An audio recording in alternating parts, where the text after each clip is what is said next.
পয়সা আপনারা আজকে থেকে চাঁদা দিবেন না, এক পয়সাও না। আমরা জানি এইটা ওপেন সিক্রেট ব্যাপার।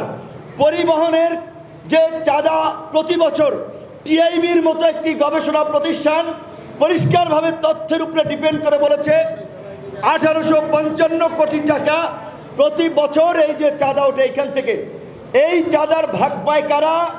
Traffic police, BRTA, highway police, রাজনৈতিক দলের নেতৃবৃন্দ। কিন্তু বন্ধুগণ, এখন পুলিশকে আমরা সংস্কারের দাবি তুলছি। দুর্নীতিবাজ, দলবাজ, অসৎ অফিসারদেরকে ইতিমধ্যেই চাকরিচ্যুত করা হচ্ছে, বাকিদেরও চাকরিচ্যুত করা হবে। কাজেই পুলিশ এখন একটি পেশাদার জনবান্ধব বাহিনীতে পরিণত হবে। তার জন্যই আমরা রক্ত দিয়েছি, জীবন দিয়েছি। কোনো পুলিশ ঘুষ খাবে না, অন্যায়ভাবে ট্রাফিকের কোনো পুলিশ কিংবা থানা পুলিশ এখন থেকে এক পয়সাও ঘুষ নেওয়ার সাহস দেখাবে না।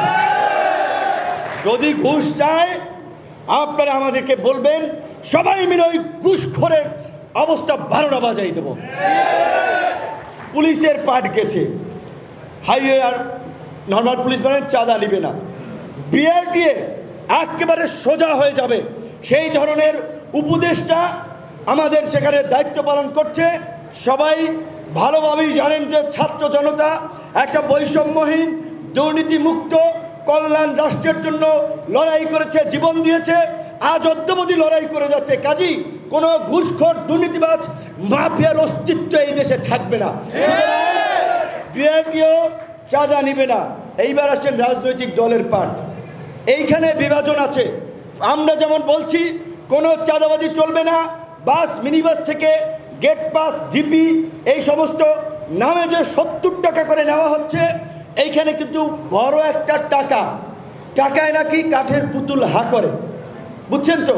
তাহলে এই যে 1000 কোটি টাকা, এইটা তো অনেকের রুটি রুজি বাণিজ্যের ব্যাপার। কাজেই তারা তো তাদের টাকা পয়সা দিয়ে মানুষ পালবে, সংগঠন বানাবে, তারপরে আপনাকে আমরা যে প্রতিবাদ করছি আমাদেরকে তারা ভিলেন বানাতে চেষ্টা করবে।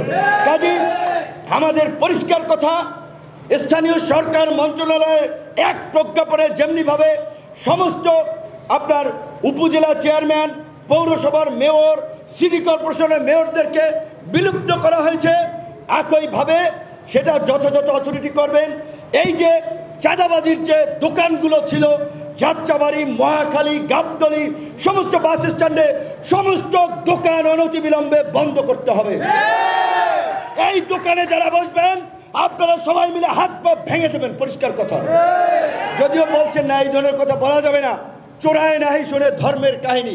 কাজে এই যে লুটেরা মাফিয়া গোষ্ঠী পুতু পুতু করে কথা বললে এরা শুনবে না। এরা যেমন কুকুর তেমন মুগুর নিয়ে আপনাদেরকে রাস্তায় নামতে হবে।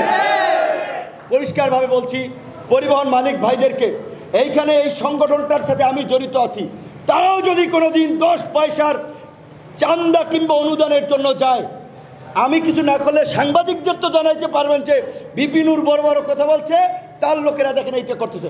পরিষ্কার কথা, আমাদের এই সংগঠনের নামেও 5 পয়সার চাঁদাবাজি কোনো চলবে না।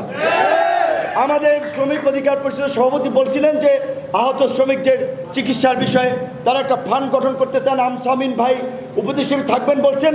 আমি বলছি সেখানে আমরা গণ অধিকার পরিষদের পক্ষ থেকে প্রাথমিকভাবে তাদেরকে 5 লক্ষ টাকা দিব, কিন্তু কোনো মালিক বা কারো কাছ থেকে চাঁদা নেওয়া যাইবে না। নিজেদের উদ্যোগে নিজের শক্তিতে পারলে কিছু করবেন, ধান্দাবাজি চাঁদাবাজি চলবে না।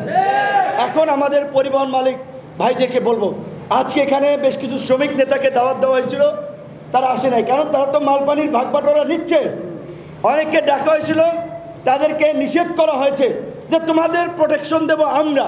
তো কাজেই আপনারা যদি এই চাঁদাবাজদেরকে প্রশ্রয় দেন, চাঁদাবাজদের পক্ষে অবস্থান নেন, নিজেরা যদি জিম্মি থাকেন, তাহলে আমাদের কিচ্ছু করার নাই। কিন্তু আমাদের যা করার আছে সেইটা আপনাদেরকে জানাই।